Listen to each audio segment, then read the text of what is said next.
iba a decir la panificación, algo así, no sé fue el nombre, más o menos como la panificación, que es así mismo, pero bueno, vamos. Prefiguras de cambios de sustancia en el Antiguo Testamento. Ya en el Antiguo Testamento y el Nuevo Testamento había unas prefiguras de lo que eran los cambios de la sustancia. Moisés, su bastón, ¿que era de qué? De madera. Ante el faraón se transformó en ¿qué?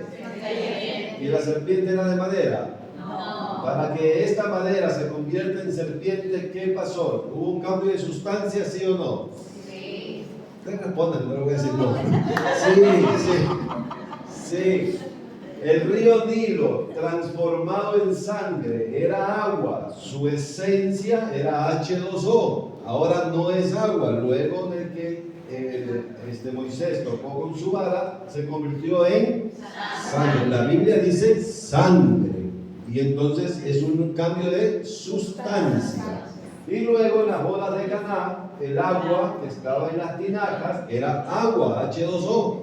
Y por un milagro maravilloso de Jesucristo se transformó en ¿qué cosa? Que ya no es H2O. Entonces cambió la sustancia. Estos son prefiguras de cómo en la Biblia tú puedes ver que hubieron cambios de sustancia. Por eso, para un estudioso del Antiguo Testamento no era novedoso que Cristo cambie la sustancia. Que Cristo diga, esto es mi cuerpo. Ah, ya, claro, si pasó con Moisés, pasó con... ¿me entienden? Entonces, perfecto. Ahora bien, pero aquí falta algo en estas tres figuras. ¿Qué falta? El que lo adivina le regalo el micrófono. Que se mantengan los accidentes. ¿Perdón? Que se mantengan los accidentes. Me ganaste por primera vez. Me quedé sin micrófono. A la salida te lo doy. Perfecto. ¿Cómo te llamas? Carlos. Dalo. Carlos, muy bien. Se mantiene, ¿qué cosa? Los accidentes. O sea, no se mantiene. Aquí cambia la sustancia y cambia, ¿qué cosa? La forma. Entonces, esto no es una prefigura de la Eucaristía. Es una prefigura de ¿qué cosa? De la sustancia, más no de la Eucaristía. Porque en la Eucaristía cambia la sustancia, pero no la forma o los accidentes. ¿Se entiende, no? Perfecto, sigamos entonces. Cristo baja del cielo para la transustanciación del pan y el vino. ¿Sí o no? Sí, tengo un sí fuerte y los otros un silencio sepulcral. No te vayas sin decirme sí o no. Es que siempre dices no, pues. Siempre digo no. Tengo que cambiar la forma. Ya me cogieron, ¿viste? Ya me adivinaron. Bien. Cristo baja del cielo para la transustanciación del pan y el vino. ¿Sí o no? Dijeron sí. Pues no. Exacto. Pues no, Cristo no baja, pero ya vamos a entender por qué. ¿Sí? Cristo no baja del cielo para hacerse, para la transustanciación. Escuchen, por favor.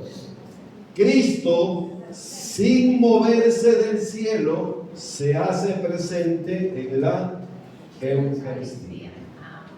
Él no necesita moverse. Los movimientos de Dios son distintos. Acuérdense, presencia por esencia, potencia y presencia. No tengo que caminar acá para estar presente aquí, caminar acá para estar presente acá. No. Listo, entendido. Vamos a ver la explicación. La presencia eucarística no ocurre por un desplazamiento local. No es que Dios se mueve, estoy aquí y ahora estoy acá. Eso no ocurre con Dios. ¿Sí? El viaje físico del cielo a la tierra, eso no ocurre, sino por la conversión sustancial de la materia, del pan y del vino, que es distinto. Es la sustancia la que se convierte, la que se transustancia en Dios para que Dios esté presente, pero no por movimiento, sino por presencia, de esencia. Entonces nos dice, acá estamos, ¿verdad? ¿Dónde me quedé? Acá. Presencia por vía de la sustanciación, no del lugar. Cristo no empieza a estar en la hostia porque se traslade a ella, sino porque el pan se convierte en ella. O sea, no es así como que hay un pan aquí y Cristo dice, a ver, espera un ratito, de pie, y empieza a existir así. Dios se empieza a meter así, ya estoy en la Eucaristía. No, eso no ocurre. Dios está presente, dice, Cristo no empieza a estar, ¿sí?, porque se traslade, sino porque el pan se convierte en él.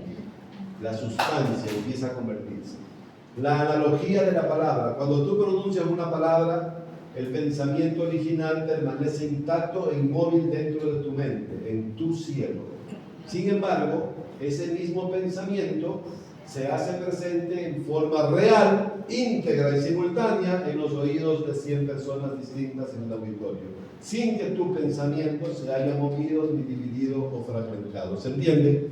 O sea, aquí estoy yo, y voy a pensar, y les voy a decir, los quiero mucho.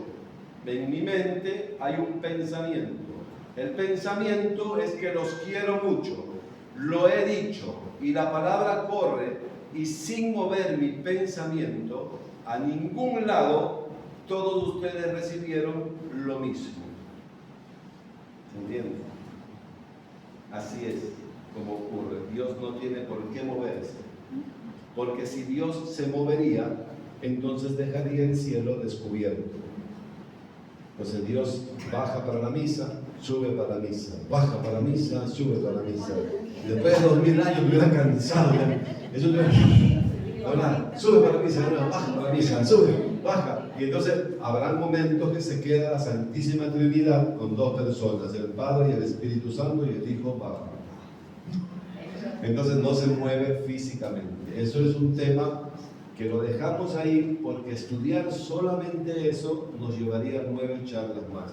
Eso se lo estudia con Santo Tomás de Aquino y se lo estudia con el movimiento de los espíritus y los ángeles y Dios, cómo se mueven. Son movimientos distintos. Y eso es un tema totalmente aparte que espero que ustedes tengan la noción clara que Dios no baja del cielo, para no caer en herejía, ¿verdad? No baja. O sea, para la transustanciación. No se mueve, pero está realmente.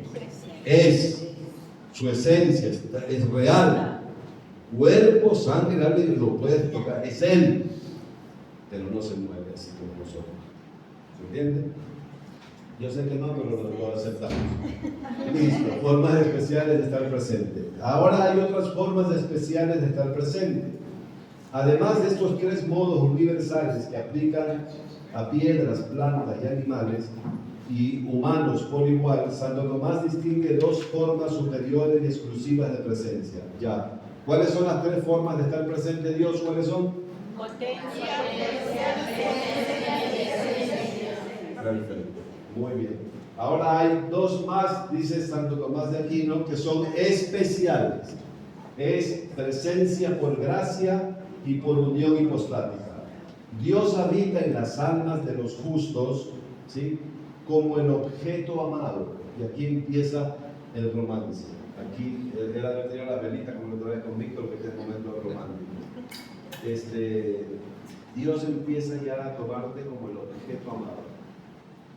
Su presencia empieza a cambiar. Su presencia ya es otra cosa. Dice, por medio de la gracia, ¿se acuerdan que vimos la gracia, no? ¿Qué es la gracia? Es la vida de Dios en mi vida.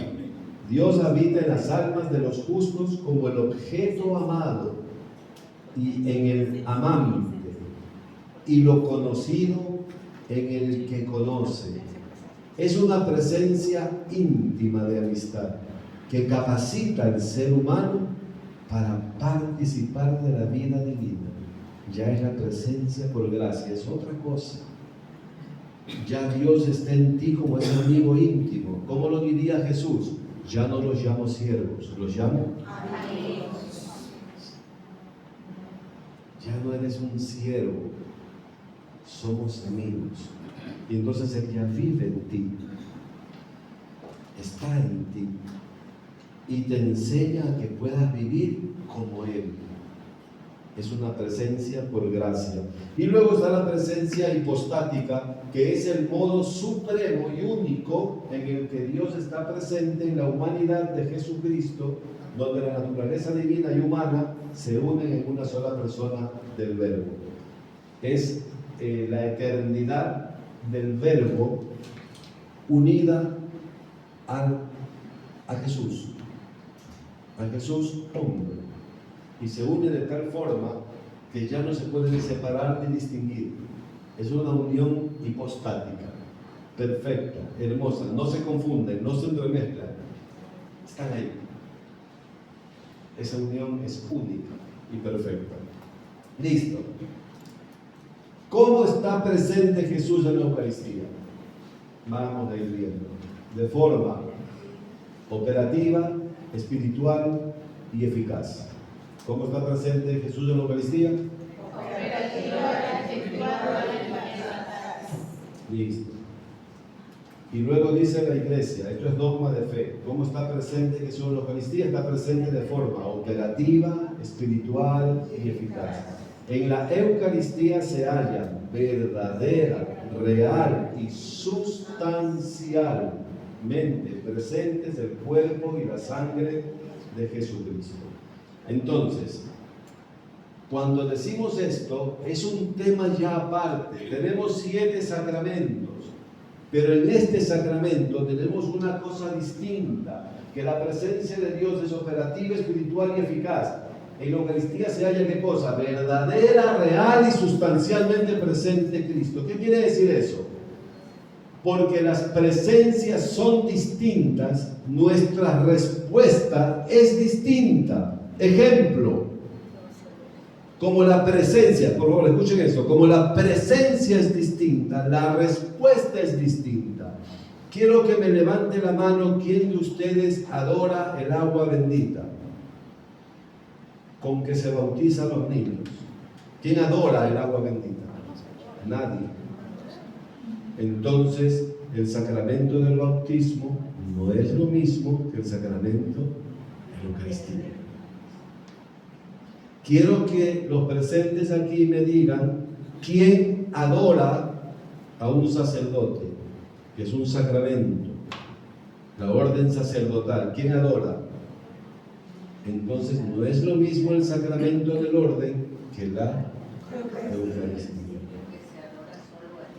Quiero que me digan quién de los aquí presentes adora el óleo bendito con que se unge a los confirmados, que es un sacramento de confirmación. ¿Quién adora el óleo bendito? ¿Alguien adora? Lo he visto, o han visto ustedes a alguien así arrodillado así, está el óleo ahí, así adorando. ¿Qué estás haciendo? Adorando al óleo. ¿Alguien está así? Entonces, el sacramento del orden no es lo mismo que el sacramento de la Eucaristía. No quiero decir que no sirvan, cuidado. Lo que estoy diciendo es que la presencia de Dios no es la misma en los 6 sacramentos distintos al sacramento de la Eucaristía. Porque en el sacramento de la Eucaristía está, ¿qué cosa? Verdadera, real y sustancialmente Cristo. ¿Entendió, verdad? Y por eso levanten la mano los que sí adoran la Eucaristía. A ver.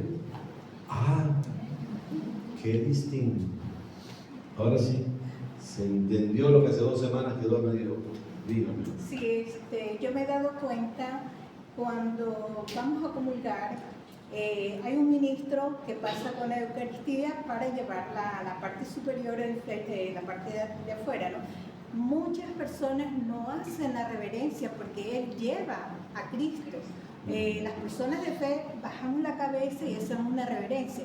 Y si nos encontramos en la calle, rezamos un Padre Nuestro con el ministro. ¿Por qué? Porque ahí va Jesús. Así es, perfectísimo. Yo tenía apenas 24 primaveras. Estaba bello y hermoso y recién comenzando en mis procesos. Luego la vida hizo esto, que ustedes ven ahora.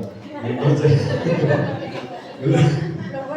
la vida se encargó de lo demás. Entonces, pero bueno, y yo estaba recién en mis primeros pasos de conversión y fuimos a visitar a una hermana que estaba muy enferma. Y fui con el padre, un padre muy amigo, conocido, Richard Alarcón, no sé si lo conozco. Entonces éramos súper pana y me dice, Hugo, vamos, acompáñame. Le digo, ok. Entonces él va manejando el carro, porque era el carro de él, y entonces me da a mí las especies, ¿no? Me pone todo ahí bonito, con todos los cuidados y todo, ¿verdad? Y para mí era la primera vez que yo iba a tener en mis manos, entonces yo no sabía si cogerlo o no, digo, para bendígame las manos a mi padre, si me bendice, pues si ya coge, yo iba así, pero yo iba así en el carro como que, Dios mío, ¿qué estoy llevando? Y yo, ay, Dios mío, y yo me sentía así como raro, me sentía como que... Y entonces, miren cómo uno ignorantemente se puede equivocar, por eso digo que a veces la ignorancia también nos hace cometer errores, ¿no? Entonces yo iba así todo, llegamos a la casa de mi hermana, y yo ahí llego, de verdad, y dentro de mí, pues yo fui criado por unos padres que nos enseñaron a ser muy educados. Entonces para mí siempre es, pase usted, después de usted, pase usted, necesite café. Entonces más o menos así. Y entonces para mí siempre el mayor o el que tiene más dignidad va primero, ¿no? Y siempre dar el paso, fui educado así. Entonces cuando yo llego a la casa así, le digo al padre, pase padre. El padre me dice, pasa Hugo. Digo, pase padre. Pasa Hugo. Pase padre, pasa Hugo. Y casi hicimos una música y pase padre, pasa Hugo. Y el padre me queda mirando, pasa Hugo. Y yo, entonces él estaba esperando que yo caiga en cuenta. Y entonces mi torpeza todavía, yo le digo, por favor padre, por dignidad, pase usted. Me dice, por eso, pasa tú. Me dice, cierto, yo estaba con Cristo. Y me dio la lección de la vida. A mí me gusta aprender. Cuando a mí me enseñan, yo no me enojo, yo aprendo. Cuando me dan esas lecciones, para mí quedan grabadas para toda la vida. Y dije, perdón, quítese. Quítese de ahí, ¿no es verdad? Y dice, bueno, para allá. Gracias, no es para tanto. Entonces ahí pasé. Claro, yo estaba con Cristo. Y yo estaba queriendo que pase, no, era Cristo primero. ¿No? Entonces él me hizo entender que yo estaba equivocado y lo aprendí y me gustó esa lección. Entonces, desde ahí me apasiona el tema de la Eucaristía y todo este tema. Entonces, bueno, ya queda claro esto. Si hay alguna pregunta, me la hace. Entonces, porque las presencias son distintas. No es que un sacramento no. Cada sacramento tiene su servicio. Cada sacramento hace lo que tiene que hacer. ¿Se acuerdan que ya vimos eso? Sí, que cada sacramento hace lo que, o sea, lo que es, hace, representa, es. Ya lo vimos, ¿verdad? Pero la Eucaristía es distinta, porque ahí lo tenemos realmente a Cristo. ¡Qué maravilla! ¡Qué hermosura! ¡Qué locura! Yo no sé, cuando ustedes van a comulgar, ¿van tranquilos o van temblando? Yo voy con las piernitas así. Porque San Pablo dice, cuido mi salvación con temor y temblor. Yo siempre cuando voy a comulgar estoy diciendo a Dios, Señor, que no sea para muerte, que no sé si tengo algún pecado que no haya caído en cuenta, me caeré en cuenta. Y si me lo recuerdo, me regreso de la fila y me salgo.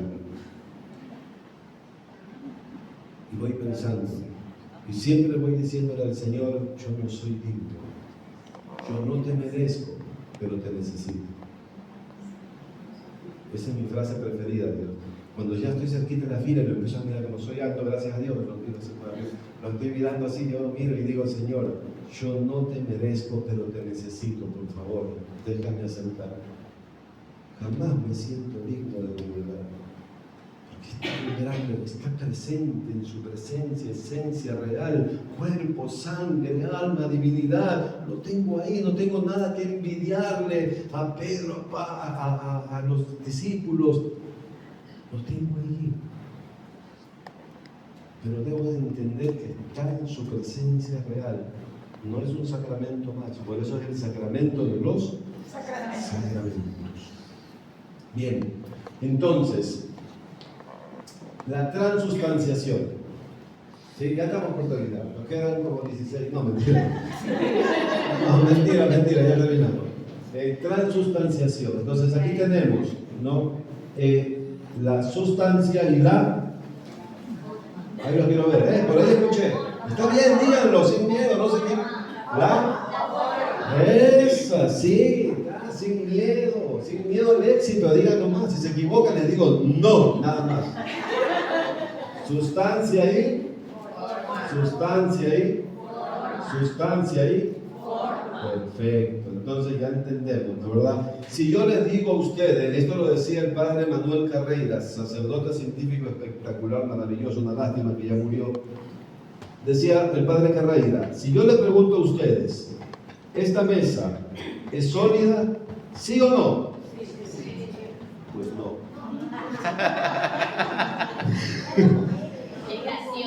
A él aprendí, así que reclámeme, porque él hacía esa pregunta. ¿Esta mesa es sólida, sí o no? Sí, pues no. Lo que pasa es que nosotros no podemos atravesar las moléculas de esto de acá. Si nosotros tuviéramos la capacidad de atravesar las moléculas, nos daríamos cuenta que nuestra mano puede llegar al otro lado, así, porque esto es simplemente un cúmulo de moléculas. Que si podríamos separarlas, nuestra mano atravesaría. Por eso un cuerpo resucitado, como cuando Jesucristo resucitó, ¿qué hizo? Atravesó las paredes, porque era un cuerpo resucitado donde ya las moléculas no es un problema. ¿Se entiende? Entonces, vamos bien. Dice, el término acuo es la sustancia entera del pan y del vino. ¿Cómo se llama el término? Acuo. Ya.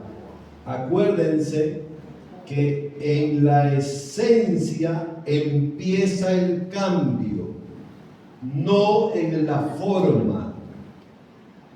Por favor, pongan atención a esto porque las antenitas de Brigitte se les va a fundir. No es en la forma, es en la esencia donde empieza el cambio. Y eso se llama ¿cómo? Término acuo.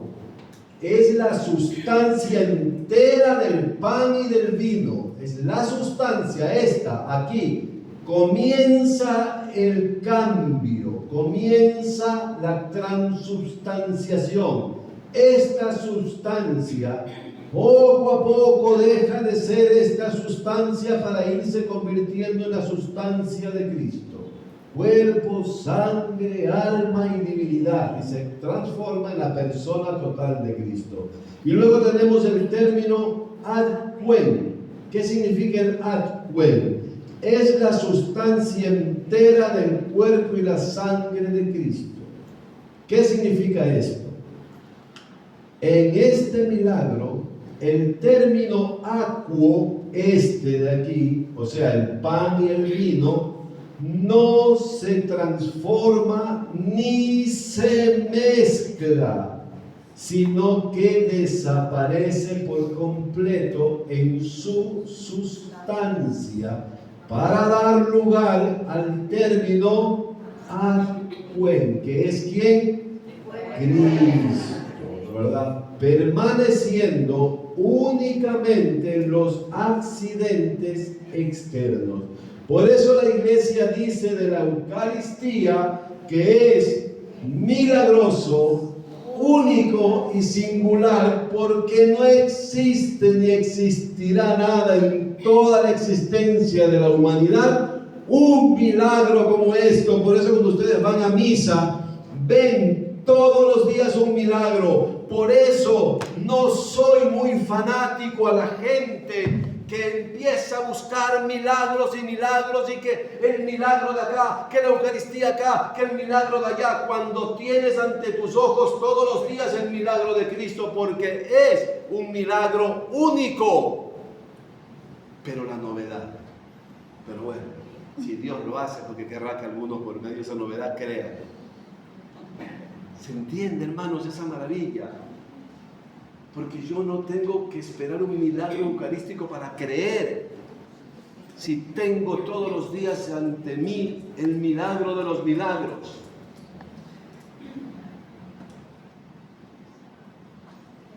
¿De acuerdo? Una pregunta, ¿por qué si Dios dijo que el pan y el vino, pero en la hostia normalmente no dan ya el vino? No importa que nos den una especie o la otra. El pan y el vino, ¿cómo se llama? Por separado son el cuerpo entero de Cristo. Si tomas solo vino, has comulgado.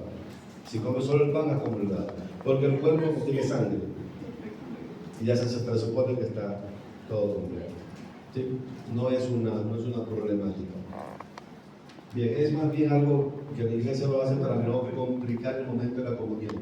Porque si no tiene que dar de vino a todo el mundo, y en primer lugar se gasta mucho vino, y luego hay más riesgo de que se derrame, de que haya gotas que salpican y se caigan, y es más fácil que haya sacrilegios. Pero en ceremonias específicas sí hay. Sí, en ceremonias específicas los padres a veces se le dan. Por ejemplo, cuando te casas se dan pan y vino a los casados, y hasta los padrinos.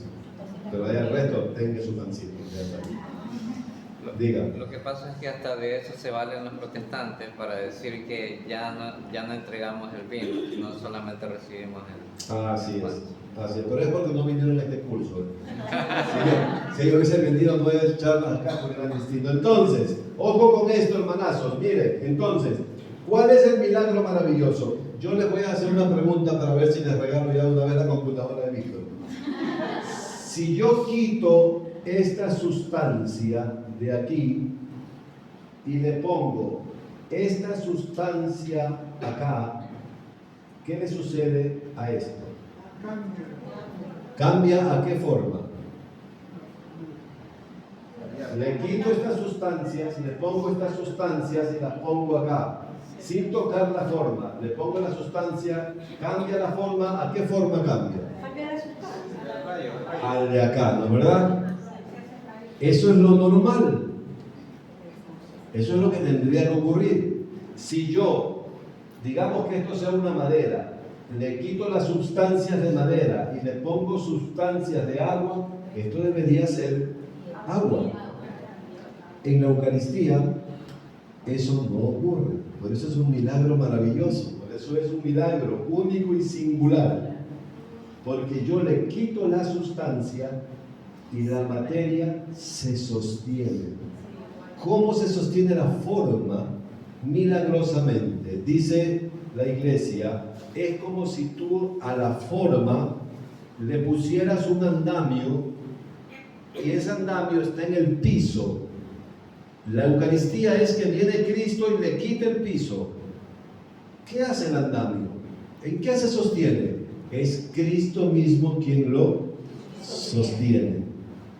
Y por eso en la Eucaristía, Cristo es el que se sostiene a sí mismo. Es un milagro. Si lo queremos ver científicamente, aquí tenemos un químico, si queremos ver científicamente, las moléculas no tienen inherencia. No sé si tú sí te relacionas con la palabra inherencia, ¿no? Por tu profesión, no. La inherencia, o sea, no se adhieren. Es como que si estuvieran flotando en el aire.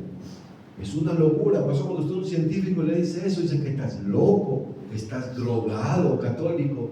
¿Cómo crees que una materia va a estar sin inherencia? ¿Que estás mal de la cabeza? Uno dice, sí, estamos recontra mal de la cabeza. Lo creemos por fe, porque eso no se entiende. Por eso es singular, único, exclusivo, milagro, un portento, es algo maravilloso.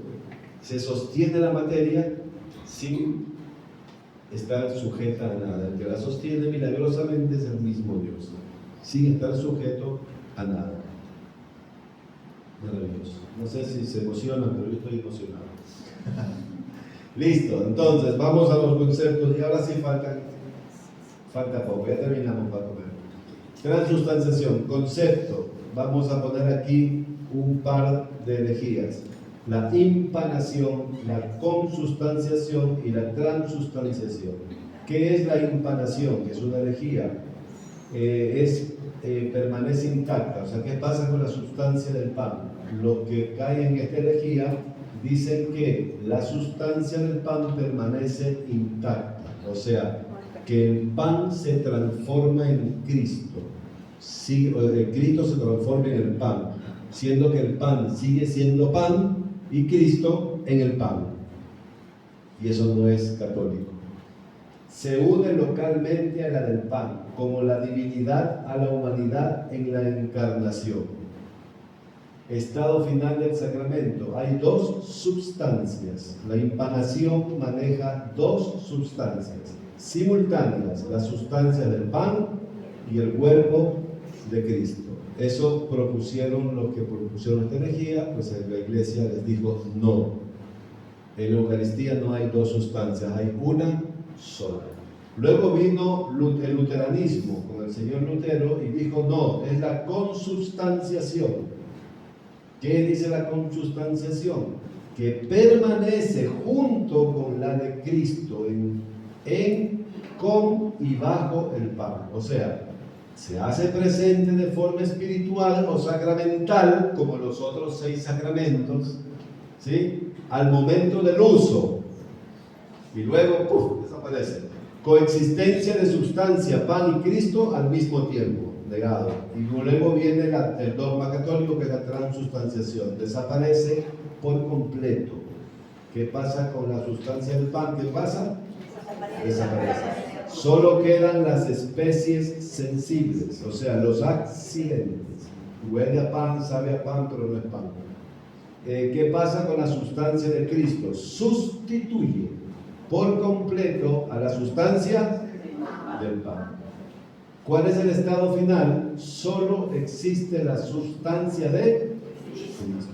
Cuerpo, sangre, alma y divinidad. El pan ya no existe, porque ya no tiene sustancia, y lo que no tiene sustancia ya no tiene existencia, pero se sostiene la forma por el milagro de Cristo que sostiene a la sustancia